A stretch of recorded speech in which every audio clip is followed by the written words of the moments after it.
ఒక చిన్న ఆలోచన లేదా తెరపై కనిపించే కొన్ని లైన్ల బేసిక్ కోడ్ మనం రోజూ వాడే టుడూ లిస్ట్ లాంటి అద్భుతమైన అప్లికేషన్గా ఎలా మారుతుంది?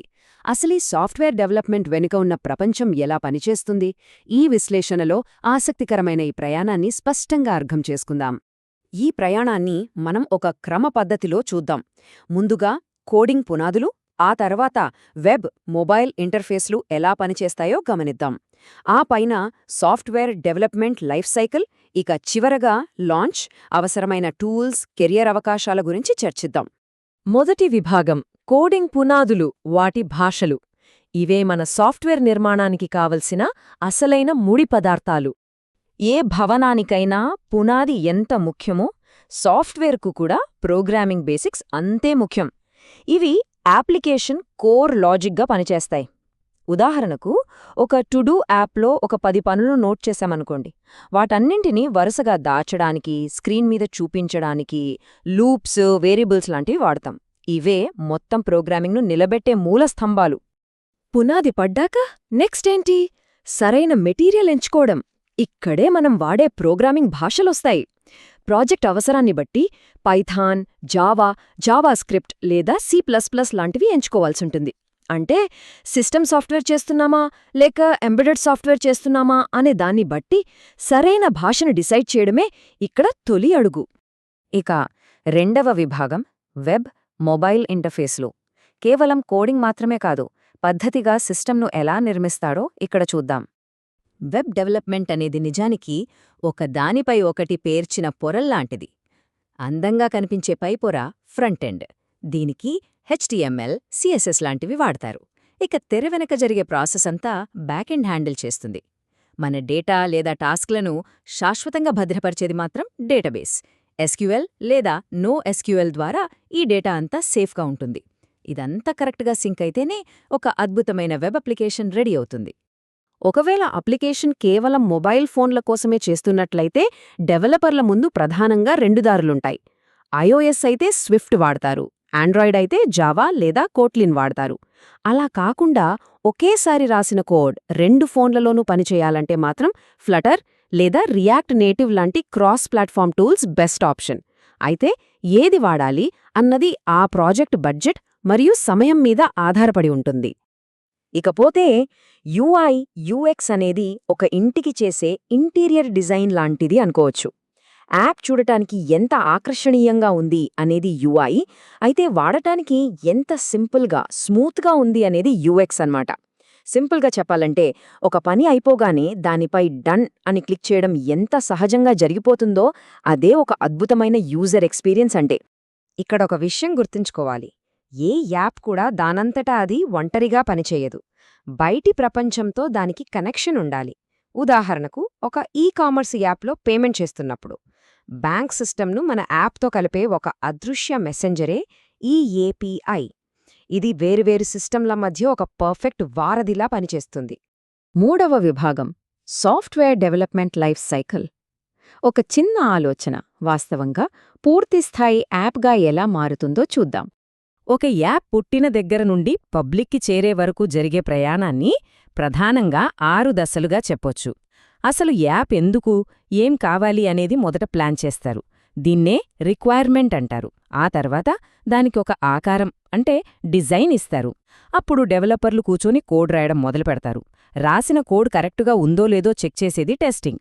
అంతా ఓకే అనుకున్నాక దాన్ని అందరికీ అందుబాటులోకి తీసుకురావడాన్ని డిప్లాయ్మెంట్ అంటారు. పని ఇక్కడితో అయిపోదు. దానికి ఎప్పటికప్పుడు అప్డేట్స్ ఇస్తూ మెయింటైన్ చేయడం కూడా అంతే ముఖ్యం. ఇది ఆగకుండా నిరంతరం సాగే ఒక సైకిల్. ఈ ప్రాసెస్ మొత్తంలో టెస్టింగ్ చాలా క్రూషియల్. సాఫ్ట్వేర్లో చిన్న బగ్ కూడా లేకుండా క్లియర్ చేసే ఫేజ్ ఇది. డెవలపర్లు రాసిన కోడ్ను విడివిడిగా టెస్ట్ చేయడం, మొత్తం సిస్టమ్ ఎలా పనిచేస్తుందో చూడటం, ఫైనల్గా యూజర్లకు ఇది అనుకూలంగా ఉందా లేదా అనేది UAT అంటే యూజర్ యాక్సెప్టెన్స్ టెస్టింగ్ ద్వారా చెక్ చేస్తారు. ఇవన్నీ ఎందుకంటే ఒక్కసారి మార్కెట్లోకి వెళ్ళాక తప్పులొస్తే బ్రాండ్ ఇమేజ్ డ్యామేజ్ అవుతుంది కాబట్టి. మనం ఎంత గొప్ప యాప్ డిజైన్ చేసినా దానికి సరైన సెక్యూరిటీ లేకపోతే అంత వృధానే కదా. అందుకే సరైన అథెంటికేషన్ వాడకం, యూజర్ల డేటాను ఎవరూ దొంగిలించకుండా కాపాడటం చాలా అవసరం. హ్యాకర్లు చొరబడకుండా యాప్లో ఉన్న లొసుగులను అంటే దుర్బలత్వాలను ముందుగానే పసిగట్టి మూసివేయడం ఈ భద్రతా దశలో ఖచ్చితంగా జరగాల్సిన పని. ఇక్కడ మరో ఇంట్రెస్టింగ్ విషయం ఏంటంటే, ఒకే టీంలో వందల మంది కలిసి పనిచేస్తున్నప్పుడు ఎవరు ఏ లైన్ ఆఫ్ కోడ్ మార్చారో ఎలా తెలుస్తుంది? అందుకే ఈ గందరగోళం లేకుండా వర్జన్ కంట్రోల్ టూల్స్ వాడతారు. గేట్, గిట్హబ్ లాంటివి ఇందులో పాపులర్ టూల్స్. ఇవి కోడ్లో జరిగే ప్రతి మార్పును పిన్ టు పిన్ ట్రాక్ చేస్తాయి. ఒకవేళ ఎక్కడైనా పొరపాటు జరిగినా మళ్ళీ పాత వర్జన్కి ఈజీగా వెనక్కి వెళ్లే అవకాశాన్ని ఇవి అందిస్తాయి. 4వ విభాగం లాంచ్, టూల్స్ మరియు కెరియర్లు. అప్లికేషన్స్ సిద్ధమైన తర్వాత అసలు ప్రపంచంలోకి అడుగుపెట్టే దశ ఇది. డిప్లాయ్మెంట్ అంటే ఒక రకంగా మన సాఫ్ట్వేర్ తలుపులను పబ్లిక్ కోసం తెరవడం లాంటిది. కంప్యూటర్లో ఉన్న కోడ్ను ఇంటర్నెట్ ద్వారా అందరికీ అందుబాటులోకి తీసుకురావడం అన్నమాట. దీనికోసం అమెజాన్ AWS లేదా మైక్రోసాఫ్ట్ అజ్యూర్ లాంటి శక్తివంతమైన క్లౌడ్ సర్వర్లను వాడతారు. సరైన డొమైన్ పేరును తీసుకుని ఈ సర్వర్లకు లింక్ చేయడం ద్వారా మన అప్లికేషన్ ఫైనల్గా లైవ్లోకొస్తుంది. ఏ డెవలపర్ అయినా సక్సెస్ అవ్వాలంటే చేతిలో పదునైన ఆయుధాలుండాల్సిందే.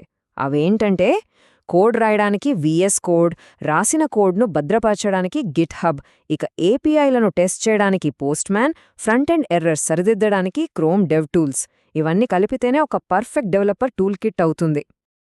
అయితే కేవలం టూల్స్ ఉన్నంత మాత్రాన సరిపోదు కదా. ఒక బెస్ట్ డెవలపర్గా ఎదగాలంటే కొన్ని మంచి పద్ధతులు పాటించాలి. కోడ్ ఎవరికైనా సులభంగా అర్థమయ్యేలా క్లీన్గా రాయడం, వేరియబుల్స్కు సరైన పేర్లు పెట్టడం, అన్నింటికన్నా ముఖ్యంగా రోజురోజుకూ మారుతున్న టెక్నాలజీని ఎప్పటికప్పుడు నేర్చుకుంటూ అప్డేట్ అవ్వడం. ఇవే ఒక సాధారణ డెవలపర్ను ఒక అద్భుతమైన ప్రొఫెషనల్గా మారుస్తాయి. ఈ స్కిల్స్ అన్నీ ఉంటే సాఫ్ట్వేర్ రంగంలో కెరీర్ అవకాశాలకు కొదవే ఉండదు.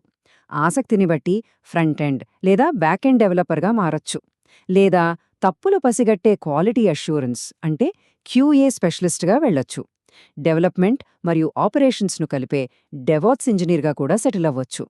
నిజం చెప్పాలంటే ఈ ఫీల్డ్లో నైపుణ్యముంటే అవకాశాలకు ఆకాశమే హద్దు. ఇదంతా విన్నాక దీన్ని ప్రాక్టికల్గా ఆచరణలో పెట్టడమే మన ముందున్న అసలైన సవాలు. నేర్చుకున్న స్కిల్స్ని టెస్ట్ చేసుకోవడానికి ఒక చిన్న టు డూ లిస్ట్ యాప్ తయారు చేయడం చాలా మంచి పద్ధతి. అందులో ఒక టాస్క్ యాడ్ చేయడం, కంప్లీట్ అయిన దాన్ని డిలీట్ చేయడం లాంటి ఫీచర్స్ పెట్టొచ్చు. Front end, back end, database అన్నీ ఒకచోట కలిసి ఎలా పనిచేస్తాయో చూసే అద్భుతమైన అవకాశమిది. ఏదేమైనా థియరీని ప్రాక్టికల్గా చేసినప్పుడే కదా అస్సలైన నాలెడ్జ్ వచ్చే. కొన్ని లైన్ల బేసిక్ కోడ్ నుండి ఒక యాప్ లాంచ్ అయ్యే వరకు జరిగే అద్భుతమైన ప్రయాణాన్ని ఇంతవరకు విశ్లేషించాం. అయితే టెక్నాలజీ ప్రతిరోజూ వేగంగా మారుతోంది. ఆర్టిఫిషియల్ ఇంటెలిజెన్స్ లాంటివి సాఫ్ట్వేర్ రాసే పద్ధతినే మార్చేస్తున్నాయి. ఇంత వేగంగా మారుతున్న ఈ ప్రపంచంలో next generation software development tools ఇంకెంత అడ్వాన్స్డ్గా ఉండబోతున్నాయి? ఎలాంటి కొత్త కెరీర్ ఆప్షన్స్ పుట్టుకురాబోతున్నాయి? ఈ ప్రశ్నలొక్కసారి ఆలోచించండి.